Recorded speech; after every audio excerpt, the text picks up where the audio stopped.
Hello everyone, this is Neha. Welcome back to the channel. Hope you all are doing great.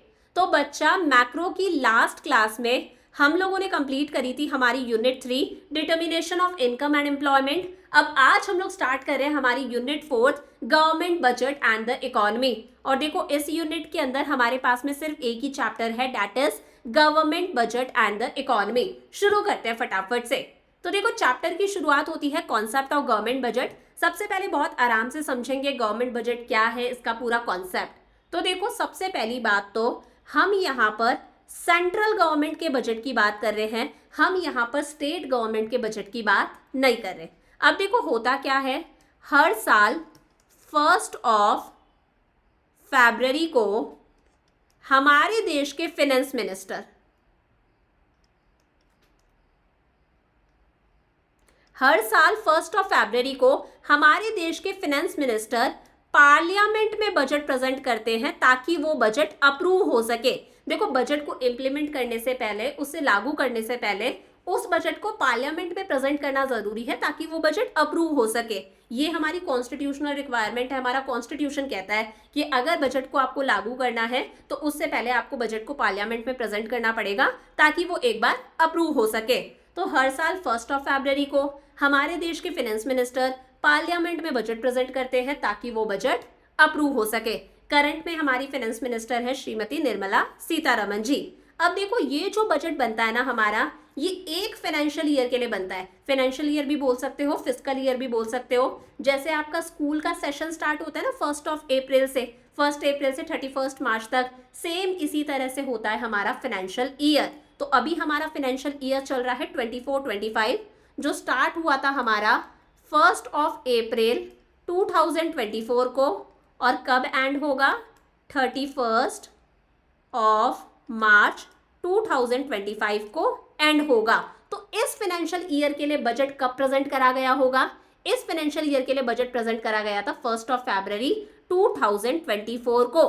कि ये जो आने वाला फिस्कल ईयर है 1 अप्रैल 2024 से लेकर 31 मार्च 2025 तक, इस आने वाले फिस्कल ईयर के अंदर सरकार को कितनी तो रिसीट्स होंगी, यानी कि किन किन सोर्सेस से सरकार के पास में कितना तो पैसा आने वाला है, सरकार को कितनी तो इनकम होगी और सरकार का कितना एक्सपेंडिचर होगा। इस पैसे को सरकार किस किस जगह पर कितना कितना सरकार खर्चा करने वाली है। तो देखो, बेसिकली इस बजट में होता क्या है, बजट के अंदर दो बातें होती है। पहली बात खास इंपॉर्टेंट नहीं है, सेकंड बात बहुत इंपॉर्टेंट है। पहली बात ये होती है कि हमारा जो पिछला फाइनेंशियल ईयर था, जैसे अभी 24-25 चल रहा है, तो पिछला फाइनेंशियल ईयर कौन सा था? 23-24 था। तो जो पिछला फाइनेंशियल ईयर था 1 अप्रैल 2023 से लेकर 31 मार्च 2024 तक का, उस साल सरकार की फाइनेंशियल परफॉर्मेंस कैसी रही। फाइनेंशियल परफॉर्मेंस का मतलब है सिर्फ एक समरी दी जाती है कि यार पिछले साल सरकार की कितनी रिसीट्स थी, सरकार के पास में कितनी इनकम, कितना पैसा आया, सरकार का कितना एक्सपेंडिचर था, सरकार ने उस पैसे को कहां कहां पर कितना कितना पैसा खर्च करा। तो सिर्फ सरकार की फाइनेंशियल परफॉर्मेंस की एक समरी होती है पिछले साल की।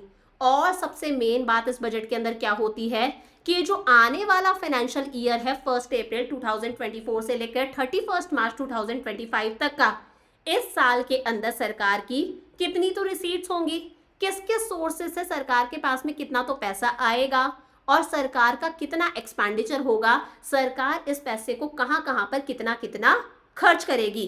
अब देखो, हम यहाँ पर किसकी बात कर रहे हैं? फ्यूचर की बात कर रहे हैं। तो फ्यूचर का हम एक्चुअल तो नहीं बता सकते, हम सिर्फ क्या करते हैं, एक अंदाजा लगाते हैं। तो यहाँ पर होता है कि सरकार की आने वाले साल में कितनी तो एस्टिमेटेड रिसीट्स होंगी। एस्टिमेटेड मतलब अंदाजा लगाया गया है कि सरकार की आने वाले साल में कितनी रिसीट्स, कितना सरकार के पास में पैसा आएगा और कितना गवर्नमेंट का एस्टिमेटेड एक्सपेंडिचर होगा, सरकार इस पैसे को कहां कहां पर कितना कितना खर्च करने वाली है। तो ये एक अकाउंट्स का स्टेटमेंट है जिसके अंदर गवर्नमेंट की एस्टिमेटेड रिसीट्स और एस्टिमेटेड एक्सपेंडिचर मेंशन होता है। समझ में आ गया? अब देखते हैं हम, देखो बुक के अंदर क्या लिखा है। Government budget is a statement of expected receipts and expected expenditure for the coming financial year. 1 फरवरी को बजट प्रेजेंट करा जा रहा है आने वाले फाइनेंशियल ईयर के लिए, 1 अप्रैल से लेकर 31 मार्च तक। तो आने वाला जो फाइनेंशियल ईयर है उस साल के अंदर गवर्नमेंट की कितनी तो एस्टिमेटेड रिसीट्स होंगी, कितना एस्टिमेटेड एक्सपेंडिचर होगा, इसके लिए जो स्टेटमेंट प्रिपेयर करा जा रहा है अकाउंट्स का, उस स्टेटमेंट को बोला जाता है government budget. That reveals fiscal policy of the government. कहीं ना कहीं सरकार अपनी फिस्कल पॉलिसी को रिवील कर देती है। देखो, जब हम सरकार की पॉलिसीज की बात करते हैं, सरकार के एक्सपेंडिचर, सरकार की रिसीट्स की बात करते हैं, सरकार के प्रोग्राम्स की बात करते हैं, उसी को बोला जाता है फिस्कल पॉलिसी या फिर budgetary policy to achieve the twin objective of growth with stability. और यहाँ पर सरकार मेक श्योर करती है कि सरकार के दो ऑब्जेक्टिव्स पूरे हो। सरकार अपने बजट के थ्रू अपने दो ऑब्जेक्टिव्स को पूरा करने की कोशिश करती है, इसीलिए हम इसे ट्विन ऑब्जेक्टिव्स बोलते हैं। पहला है कि देश की ग्रोथ हो मतलब हमारे देश का जीडीपी इंक्रीज हो, primary sector, secondary sector, tertiary sector, तीनों सेक्टर्स का जो प्रोडक्शन है वो इंक्रीज हो, देश का जीडीपी इंक्रीज हो, ज्यादा से ज्यादा गुड्स और सर्विसेज का प्रोडक्शन हो। साथ में देश के अंदर क्या हो, स्टेबिलिटी हो, ना इन्फ्लेशन की सिचुएशन आए ना डिफ्लेशन की सिचुएशन आए, देश एकदम स्टेबल रहना चाहिए। समझ में आ गया? अब देखो कुछ बातें लिखी हैं। It is an estimated statement. Obvious सी बात है, यहाँ पर हम फ्यूचर की बात कर रहे हैं, तो ये एक एक्चुअल स्टेटमेंट नहीं है, सिर्फ अंदाजा लगाया गया है, एस्टिमेटेड स्टेटमेंट है। बजट कौन प्रेजेंट करते हैं? Finance minister. कब प्रेजेंट करते हैं? 1 फरवरी को। कहाँ प्रेजेंट करते हैं? पार्लियामेंट में, ताकि वो अप्रूव हो सके, क्योंकि ऐसा हमारा कॉन्स्टिट्यूशन कहता है। और जब हम सरकार के प्रोग्राम्स, पॉलिसीज, रिसीट्स और एक्सपेंडिचर की बात करते हैं, इसी को बोला जाता है बजटरी पॉलिसी या फिर फिस्कल पॉलिसी। चमक गया अच्छे से गवर्नमेंट बजट होता क्या है? तो पहला होमवर्क ये है कि आपको मुझे कमेंट्स के अंदर गवर्नमेंट बजट की डेफिनेशन लिखनी है। अब देखो, जब हम गवर्नमेंट बजट की बात करते हैं ना, तो सरकार की जो बजटरी पॉलिसी है इसके दो एस्पेक्ट्स है, अभी मैंने बता दिया। पहला है रेवेन्यू एस्पेक्ट, इसे अगर आप चाहो तो रिसीट्स एस्पेक्ट भी बोल सकते हो। और दूसरा है हमारा एक्सपेंडिचर एस्पेक्ट्स, कि सरकार के पास में अलग अलग सोर्सेस से रिसीट्स होती हैं, यानी कि सरकार की इनकम। अब मैम सरकार को इनकम कहाँ से होती होंगी? यार बहुत ऑब्वियस सा है, आप, मैं, हम सब लोग जो टैक्सेस पे करते हैं वो सरकार की इनकम का बहुत बड़ा सोर्स है। पापा मम्मी को आप लोगों ने सुना होगा, वो अलग अलग तरह की फी पे करते हैं। कई बार प्रॉपर्टी का रजिस्ट्रेशन करवाते हैं, डेथ सर्टिफिकेट, बर्थ सर्टिफिकेट बनवाते हैं, कोर्ट की फी पे करते हैं, वो सरकार की इनकम है। सारा पैसा सरकार के पास में जा रहा है। हम ये जो रास्ते में चालान भरते हैं, फाइन पे करते हैं, ये भी सरकार की इनकम का एक बहुत बड़ा सोर्स है। और बहुत सारे PSUs है, पब्लिक सेक्टर अंडरटेकिंग्स है, जैसे भिलाई स्टील प्लांट हो गया, ONGC वगैरह है, इनकी जो इनकम है वो भी सरकार की इनकम का एक बहुत बड़ा सोर्स है। उसके बाद में सरकार एक्सपेंडिचर भी करती है, बिल्कुल करती है। सरकार स्कूल्स खोलती है, सरकार आप लोगों ने देखा होगा हॉस्पिटल्स खोलती है, सरकार फार्मर्स को या फिर गरीबों को सब्सिडी प्रोवाइड करती है। ये सारी चीजें क्या है? सरकार का एक्सपेंडिचर है। चमक गया अच्छे से? तो पहली चीज तो क्लियर हो गई कि गवर्नमेंट बजट होता क्या है। अब एक बहुत इंपॉर्टेंट टॉपिक आता है, ऑब्जेक्टिव्स ऑफ गवर्नमेंट बजट, कि गवर्नमेंट बजट का मकसद क्या है। मतलब उस वाले मकसद की बात नहीं करी, गवर्नमेंट बजट का एम क्या है, ऑब्जेक्टिव क्या है। तो देखो, कभी भी एग्जाम में डायरेक्ट क्वेश्चन नहीं आता कि आप गवर्नमेंट बजट के 4 ऑब्जेक्टिव्स लिख दो, 7 के 7 ऑब्जेक्टिव्स लिख दो, कभी भी ऐसा क्वेश्चन नहीं आएगा। आपके पास में कुछ लाइंस गिवन होंगी, उन लाइंस को पढ़कर आपको बताना है कि यहाँ पर गवर्नमेंट कौन सा ऑब्जेक्टिव अचीव कर रही है। समझ में आया? कुछ लाइंस आपके पास में कोई केस गिवन होगा, उसे पढ़कर आपको बताना है कि सरकार यहाँ पर अपना कौन सा ऑब्जेक्टिव अचीव कर रही है, फुलफिल कर रही है। समझ में आया? तो सरकार का पहला ऑब्जेक्टिव है जीडीपी ग्रोथ, हमारे देश का जीडीपी इंक्रीज हो, मतलब देश के अंदर ज्यादा से ज्यादा गुड्स और सर्विसेज का प्रोडक्शन हो। So it is the main objective of government budget. Government budget का मेन ऑब्जेक्टिव है, मैंने शुरुआत में बताया था, पहला ऑब्जेक्टिव क्या है कि देश के अंदर ग्रोथ हो। तो मेन ऑब्जेक्टिव है ग्रोथ हो, हमारा जीडीपी इंक्रीज हो, देश में ज्यादा से ज्यादा गुड्स और सर्विसेज का प्रोडक्शन हो। अब ये काम सरकार दो तरह से करती है। पहला है by making public investment expenditure, सरकार खुद पब्लिक इन्वेस्टमेंट कर दे, यानी कि सरकार खुद खर्चा कर दे। अगर सरकार खुद PSUs खोलेगी, पब्लिक सेक्टर अंडरटेकिंग्स, तो अपने आप वहां पर गुड्स और सर्विसेज का प्रोडक्शन होगा या नहीं होगा? तो सरकार खुद PSUs खोले, खुद इन्वेस्टमेंट करे, अपने आप गुड्स और सर्विसेज का प्रोडक्शन होगा, देश का जीडीपी इंक्रीज होगा। सेकंड है खुद तो कर ही रही है, साथ में प्राइवेट इन्वेस्टमेंट को भी इंड्यूस करे, यानी कि एनकरेज करे, प्राइवेट एंटरप्रेन्योर्स को एनकरेज करे कि तुम भी इंडस्ट्री खोलो, तुम भी अपनी कोई फैक्ट्री वगैरह डालो, तुम भी अपनी कोई दुकान खोलो। अगर तुम ऐसा करोगे तो अपने आप देश का जीडीपी बढ़ेगा। अब प्राइवेट इन्वेस्टमेंट कैसे एनकरेज कर सकते हैं? सिंपल सा है, या तो प्राइवेट एंटरप्रेन्योर्स को सब्सिडी प्रोवाइड करो, यानी कि उन्हें फाइनेंशियल हेल्प दो ताकि वो खुद का अपना कोई काम धंधा स्टार्ट कर सके। जैसे सरकार फार्मर्स को सब्सिडी देती है ताकि वो फूड ग्रेन्स का प्रोडक्शन कर सके, या फिर उन्हें टैक्स रिबेट देना, यानी कि टैक्स के अंदर उन्हें डिस्काउंट देना कि अगर उनका टैक्स 15 लाख बन रहा है तो उन्हें बोल दो कि आपका 50% जो टैक्स है वो हम लोगों ने माफ करा, तो टैक्स के अंदर रिबेट दे सकते हैं, यानी कि डिस्काउंट दे सकते हैं। इस तरह से सरकार प्राइवेट इन्वेस्टमेंट एनकरेज करके भी देश का जीडीपी बढ़ा सकती है। ये सारी बातें कहाँ पर मेंशन होती हैं? गवर्नमेंट बजट के अंदर बताती है। सेकेंड ऑब्जेक्टिव है एलोकेशन ऑफ रिसोर्सेज। रिसोर्सेज का एलोकेशन प्रॉपर होना चाहिए। एलोकेशन मतलब रिसोर्सेज को लगाना, किसी जगह पर स्पेंड करना। रिसोर्सेज आप जानते ही हो, लैंड एक रिसोर्स है, लेबर भी रिसोर्स है, बिजनेस में जो पैसा लगा रहे हैं वो भी रिसोर्स है, एंटरप्रेन्योर खुद एक बहुत बड़ा रिसोर्स है, हम ह्यूमन बीइंग्स भी एक रिसोर्स हैं, नेचुरल रिसोर्सेज हो गए, इनका प्रॉपर एलोकेशन हो। तो देखो हमें पता है जब प्राइवेट सेक्टर कोई काम करता है, कोई इंडस्ट्री वगैरह खोलता है, तो प्राइवेट सेक्टर का मेन मकसद होता है प्रॉफिट मैक्सिमाइजेशन। अगर आप खुद का कोई काम कर रहे हो तो मुझे बताओ आपका मकसद सोशल वेलफेयर होगा, लोगों की भलाई करना, या फिर प्रॉफिट मैक्सिमाइजेशन? ऑब्वियसली बात है प्रॉफिट मैक्सिमाइजेशन होगा, हर कोई अपने पैसे के बारे में सोचता है। तो कई बार क्या होता है, प्राइवेट सेक्टर खुद के प्रॉफिट्स को मैक्सिमाइज करने के लिए कई ऐसी चीजें बनाने लग जाता है जो सोसाइटी के लिए हार्मफुल है। फॉर एग्जाम्पल टोबैको का प्रोडक्शन कर रहा है, लिकर का प्रोडक्शन कर रहा है, सिगरेट्स का प्रोडक्शन कर रहा है, जो कि आम जनता के लिए हानिकारक है। और एक तरफ सरकार का मेन मकसद है कि सोशल वेलफेयर होना चाहिए, लोगों का ज़्यादा से ज़्यादा भला होना चाहिए। तो सरकार ये प्रॉफिट मैक्सिमाइजेशन का जो गोल है और सोशल वेलफेयर का जो गोल है, इन दोनों के बीच में एक बैलेंस लेकर आती है अपने बजट के थ्रू। कैसे करती है? देखो, वो गुड्स जो हेल्थ के लिए इंजरियस है, जैसे सिगरेट हो गई, टबैको हो गया, लिकर वगैरह हो गई, सरकार इन पर बहुत ज़्यादा टैक्सेस चार्ज करती है ताकि इनका प्रोडक्शन कम से कम हो, लेकिन हालांकि ऐसा होता नहीं है। वही जो सोशली यूजफुल गुड्स हैं, मेडिसिन हैं, कैरोसिन ऑयल है, फूड ग्रेन्स वगैरह है, इनके प्रोडक्शन के लिए सरकार इन लोगों को सब्सिडी प्रोवाइड करती है। जैसे सरकार हमारे फार्मर्स को सब्सिडी फाइनेंशियल हेल्प दे रही है ताकि फूड ग्रेन्स का प्रोडक्शन ज़्यादा से ज़्यादा हो सके।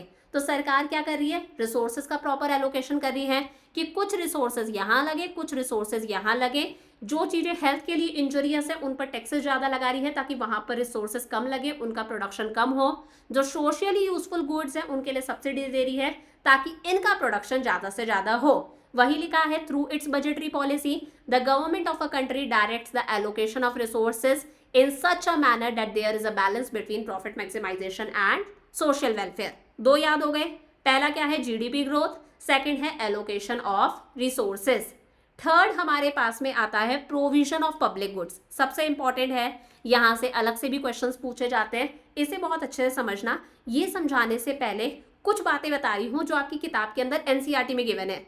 देखो, एक होते हैं पब्लिक गुड्स, ठीक है, इसी की यहाँ पर बात करी गई है, और दूसरे होते हैं प्राइवेट गुड्स। कौन से होते हैं? Private goods. अब देखो, कुछ मैं वर्ड्स बता रही हूँ जो आपको दिमाग में रखने हैं। जब हम प्राइवेट गुड्स की बात करते हैं ना बच्चा, तो प्राइवेट गुड्स रिवेलरियस होते हैं, रिवेलरियस होते हैं। प्राइवेट गुड्स कैसे होते हैं? रिवेलरियस होते हैं। और दूसरी बात है, प्राइवेट गुड्स कैसे होते हैं? एक्सक्लूडेबल भी होते हैं। समझ में आया? अभी मैं समझाऊंगी। प्राइवेट गुड्स रिवेलरियस भी होते हैं और एक्सक्लूडेबल भी होते हैं। वहीं अगर हम पब्लिक गुड्स की बात करें तो पब्लिक गुड्स नॉन रिवेलरियस होते हैं। अभी मैं सारा समझाऊंगी क्या होता है। वहीं पब्लिक गुड्स हमारे नॉन एक्सक्लूडेबल भी होते हैं। मैम ये सब आपने क्या लिख दिया? देखो, बहुत आराम से समझना। सबसे पहले हम प्राइवेट गुड्स की बात करते हैं। मैंने कहा आपने एक कार परचेज करी है, मैं एक्सक्लूडेबल समझा रही हूँ। सबसे पहले मैंने कहा आपने एक कार परचेज करी है, ऑब्वियसली बात है आपने इस कार के लिए पे करा है। अगर कोई दूसरा पर्सन आपकी कार को यूज करता है तो आप उसे अपनी कार यूज करने से मना कर सकते हो? बिल्कुल कर सकते हो। आप बोलोगे तू मेरी गाड़ी यूज नहीं कर सकता, इस गाड़ी के लिए तूने पे नहीं करा, इस गाड़ी के लिए मैंने पे करा है। बिल्कुल। तो यहाँ पर प्राइवेट गुड क्या है? आपकी कार है, और ये क्या है? एक्सक्लूडेबल है।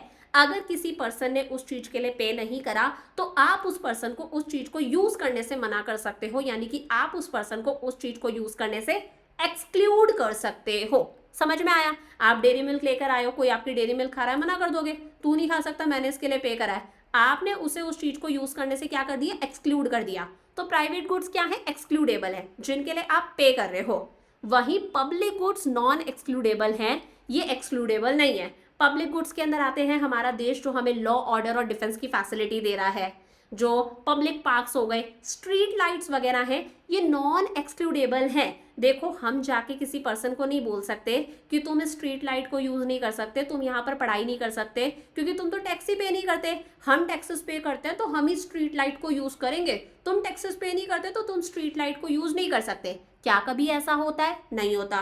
तुम इस पब्लिक पार्क को यूज नहीं कर सकते क्योंकि तुम टैक्सेस पे नहीं करते, ऐसा होता है? नहीं होता। तो पब्लिक गुड्स मतलब स्ट्रीट लाइट, पार्क्स हैं, लॉ ऑर्डर और डिफेंस की फैसिलिटी कि हम किसी पर्सन को उन्हें यूज करने से मना नहीं कर सकते, एक्सक्लूड नहीं कर सकते।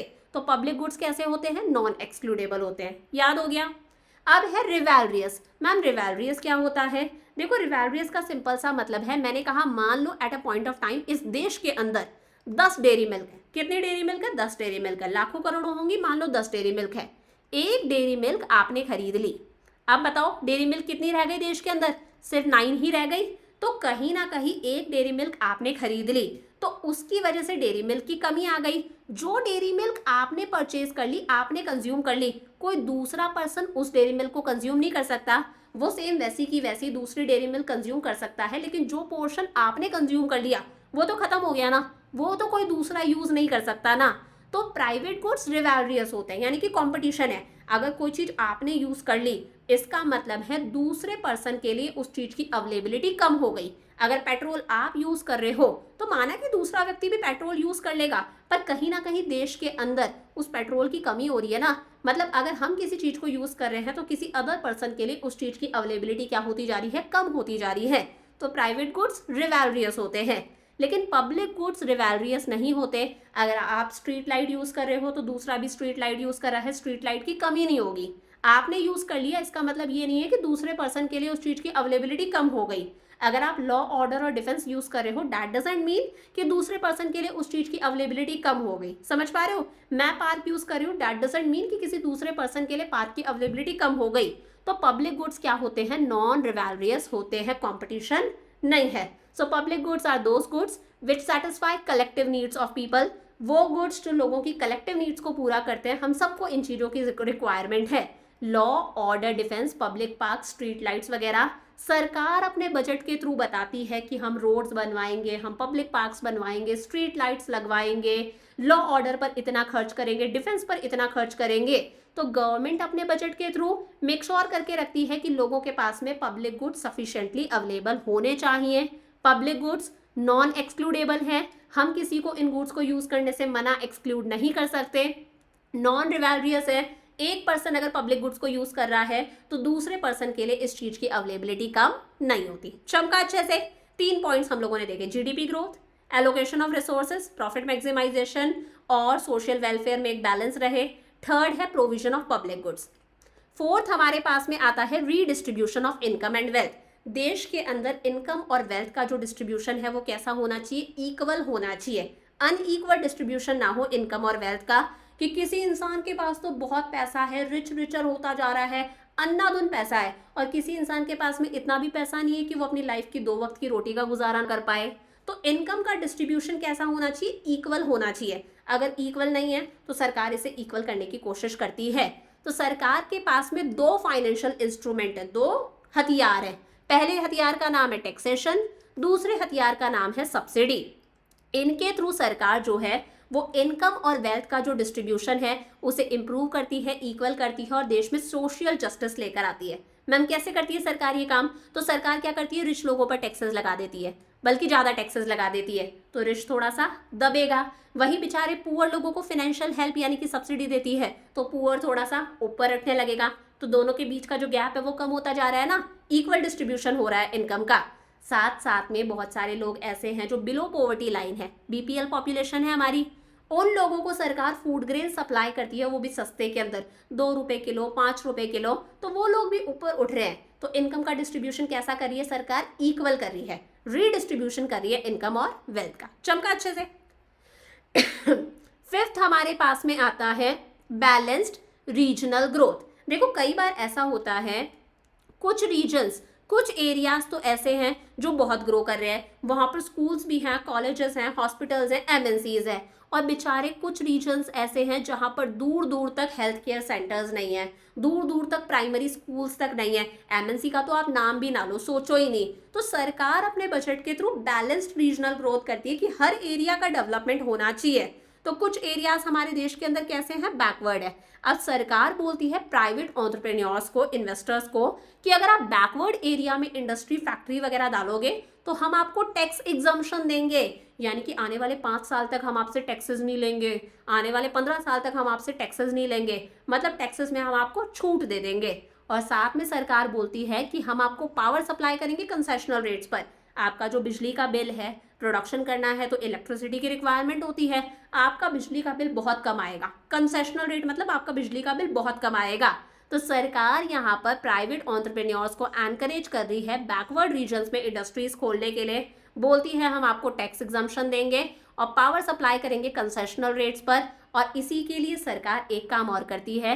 मान लो ये एक एरिया है जो एकदम बैकवर्ड, एकदम रिमोट एरिया है। सरकार इस एरिया को एक नाम दे देगी, सेस। क्या नाम दे दिया, सेस, स्पेशल इकोनॉमिक जोन। सरकार ने बोल दिया ये सेस है, स्पेशल इकोनॉमिक जोन है, अगर आप इसमें इंडस्ट्री खोलोगे ना तो आपको अच्छा खासा टैक्स एग्जम्पशन, टैक्स के अंदर छूट मिलेगी और पावर सप्लाई होगी कंसेशनल रेट्स पर। साथ में आपका बिजली पानी का बिल भी कम आएगा और हम आपको सब्सिडी यानी कि फाइनेंशियल हेल्प भी प्रोवाइड करेंगे। 5 पॉइंट्स याद हो गए। 1 सेकेंड, मैं मेरे लैपटॉप को चार्ज पर लगा दूं।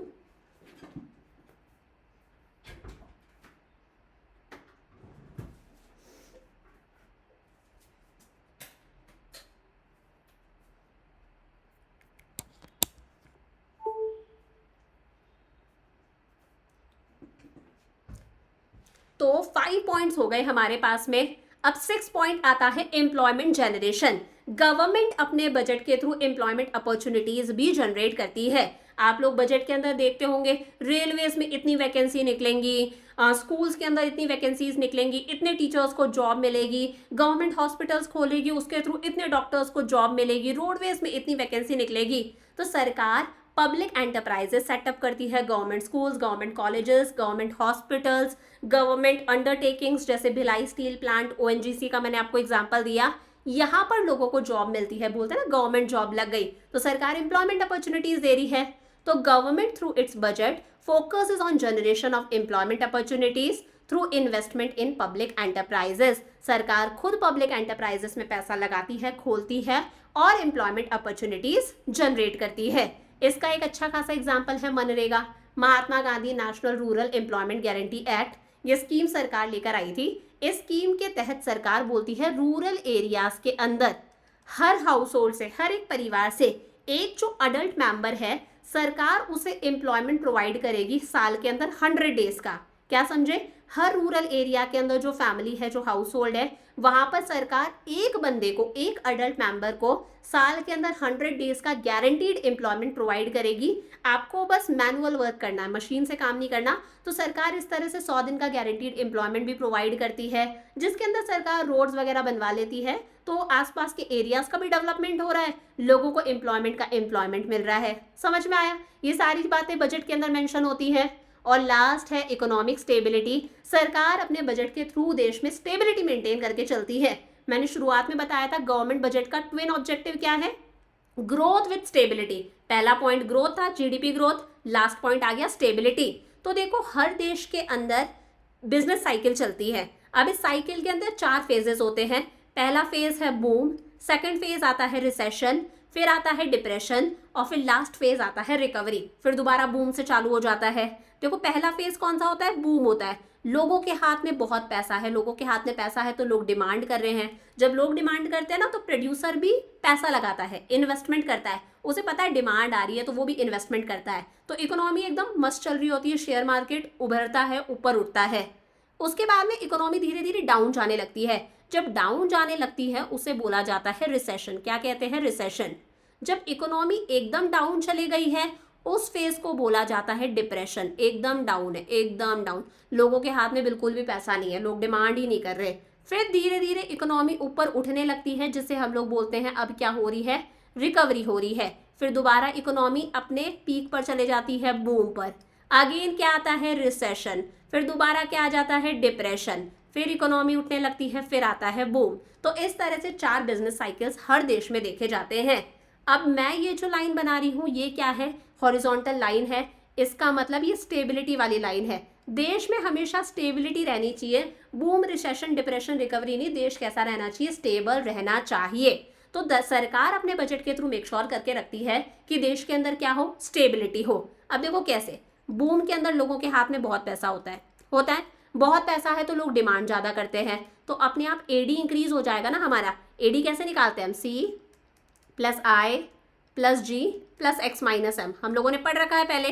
तो एडी इंक्रीज हो जाता है, लोगों के हाथ में पैसा है, लोग डिमांड कर रहे हैं, एग्रीगेट डिमांड बढ़ेगी। अब मैंने कहा मान लो सप्लाई ये है देश के अंदर और डिमांड बहुत ज़्यादा आ रही है, तो प्रोड्यूसर क्या सबकी डिमांड को फुलफिल कर देगा, नहीं कर पाएगा। प्रोड्यूसर सबकी डिमांड को फुलफिल नहीं कर सकता। जब प्रोड्यूसर सबकी डिमांड को फुलफिल नहीं कर पाता तो प्रोड्यूसर चीज़ों की प्राइसेस इंक्रीज करने लग जाते हैं ताकि जो लोग अफोर्ड कर सकते हैं वो लोग खरीदें। और जब देश के अंदर हर चीज़ की प्राइस इंक्रीज होती है इसे बोला जाता है इन्फ्लेशन। तो किसी भी देश के लिए इन्फ्लेशन की सिचुएशन अच्छी नहीं होती, ना इन्फ्लेशन अच्छा होता है ना डिफ्लेशन अच्छा होता है। मैंने कहा देश के अंदर मान लो डिप्रेशन की सिचुएशन है, लोगों के हाथ में बिल्कुल पैसा नहीं है तो लोग डिमांड नहीं कर रहे, एडी बहुत कम है। मैंने कहा सप्लाई तो प्रोड्यूसर्स इतनी कर रहे हैं लेकिन डिमांड ही नहीं आ रही। अब ऐसे में प्रोड्यूसर का ये जो स्टॉक है, माल है, वो पड़ा पड़ा खराब होगा। उसे बेचने के लिए प्रोड्यूसर हर चीज़ की प्राइसेस को गिराएंगे ताकि लोग सस्ता देखकर खरीदें। जब हर चीज़ की प्राइस गिरती है उसे हम डिफ्लेशन बोलते हैं। तो ना देश में इन्फ्लेशन अच्छा है ना डिफ्लेशन अच्छा है। गवर्नमेंट अपनी फिस्कल पॉलिसी यानी कि बजटरी पॉलिसी के थ्रू इन्फ्लेशन और डिफ्लेशन की प्रॉब्लम को करेक्ट करती है। कैसे करती है मैम एक बार बता दो ना। देखो बहुत ही आसान सा है। अगर देश के अंदर एडी ज़्यादा है तो इस सिचुएशन में सरकार अपना गवर्नमेंट एक्सपेंडिचर कम कर देगी। गवर्नमेंट एक्सपेंडिचर करेगी तो एडी कम हो जाएगा, एडी कम हो जाएगा तो इन्फ्लेशन की प्रॉब्लम सॉल्व हो जाएगी। मैंने कहा एडी कम है, डिफ्लेशन है, तो सरकार अपना खर्चा बढ़ा देगी। सरकार खर्चा बढ़ाएगी तो एडी बढ़ जाएगा, एडी इंक्रीज हो जाएगा तो डिफ्लेशन की प्रॉब्लम सॉल्व हो जाएगी। वैसे ही सरकार टैक्सेस में भी चेंज करती है। एडी बहुत ज़्यादा है तो सरकार क्या करेगी, टैक्सेस इंक्रीज कर देगी, बहुत टैक्सेस लेने लग जाएगी। हमारे हाथ में पैसा कम होगा, पैसा कम होगा तो अपने आप हम कंजम्पशन इन्वेस्टमेंट कम करने लग जाएंगे, एडी डिक्रीज हो जाएगा, इन्फ्लेशन की प्रॉब्लम सॉल्व हो जाएगी। तो गवर्नमेंट इस तरह से देश के अंदर स्टेबिलिटी मेंटेन करके रखने की कोशिश करती है। समझ में आ गया? ये हो गए हमारे 7 ऑब्जेक्टिव्स ऑफ गवर्नमेंट बजट। साथ साथ में याद कर लो, मैं आपको सिर्फ 2 ही पॉइंट्स काम दे रही हूँ होमवर्क के अंदर। पहला आपको गवर्नमेंट बजट की मुझे डेफिनेशन लिखनी है। सेकंड, ये 7 जो पॉइंट्स हैं, ऑब्जेक्टिव्स हैं, इन्हें आपको मुझे कमेंट्स में लिखना है ताकि मुझे पता चल जाए कि आप साथ साथ में याद करते जा रहे हो। एक बार रिवाइज करा रही हूँ, जीडीपी ग्रोथ, की प्रोडक्शन इंक्रीज हो, allocation of resources, profit maximisation और सोशल वेलफेयर में एक बैलेंस रहे, पब्लिक गुड्स को प्रोड्यूस करना, पब्लिक गुड्स वो हैं जो नॉन रिवैल्रियस हैं और नॉन एक्सक्लूडेबल हैं, redistribution of income and wealth, rich लोगों पर ज़्यादा टैक्सेस लगाना, पुअर को सब्सिडी देना, बैलेंस्ड रीजनल ग्रोथ कि अगर आप सैज में इंडस्ट्री खोलोगे तो आपको टैक्स एग्जम्पशंस भी मिलेंगी और पावर सप्लाई होगा कंसेशनल रेट पर, एम्प्लॉयमेंट अपॉर्चुनिटी सरकार जनरेट करती है और देश में स्टेबिलिटी मेंटेन करके रखने की कोशिश करती है। तो इतना हम लोगों ने पढ़ लिया। 2 होमवर्क आपको मैंने दे दिए, प्लीज़ मुझे कमेंट्स में आंसर लिखना। अब हम कल की क्लास के अंदर देखेंगे कंपोनेंट्स ऑफ गवर्नमेंट बजट, जिसके अंदर हम बजट रिसीट्स और बजट एक्सपेंडिचर पूरा कंप्लीट करेंगे। देन परसों की क्लास में हम न्यूमेरिकल क्वेश्चंस करके इस चैप्टर को कंप्लीट करेंगे। तो यहाँ तक का अच्छे से पढ़ के रखना। लेक्चर कैसा लगा मुझे कमेंट्स के अंदर बता देना। I will see you tomorrow. Lots of love, bye bye.